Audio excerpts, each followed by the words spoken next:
Bariatric surgery తర్వాత చాలామంది నన్ను ప్రశ్న అడుగుతుంటారు, ఎక్కువ తినలేమంట కదండి అని చెప్పని. ఎక్కువ తినాలని అనిపించదు మీకు సర్జరీ తర్వాత. ఎందుకని? గ్రెలిన్ అనేది ఆకలి హార్మోన్. గ్రెలిన్ తగ్గిపోతుంది సర్జరీ తర్వాత.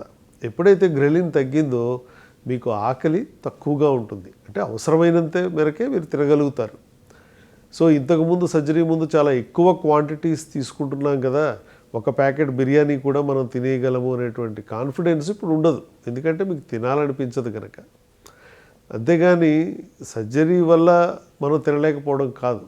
ఇప్పుడు అన్నీ కూడా న్యాచురల్గా హార్మోన్స్ అన్నీ బ్యాలెన్స్ అయినాయి కనుక సర్జరీ తర్వాత మీరు మీకు ఎక్కువ తినాలని అనిపించదు. సర్జరీ చేసిన మొట్టమొదటి రోజుల్లో అయితే, అంటే మొదటి నెల, 2 నెలలు, 3 నెలలు కాలంలో సమయం చూసుకొని తినాల్సిందే, ఎందుకంటే ఆకలి అనేది అస్సలు ఉండదు. ఓ 3 నెలల తర్వాత మళ్ళీ ఆకలి మొదలవుతుంది. బట్ అయినప్పటికీ కూడా సర్జరీకి ముందు తిన్నట్టుగా మనకి తినాలని అనిపించదు ఈ బెరియాట్రిక్ సర్జరీ తర్వాత.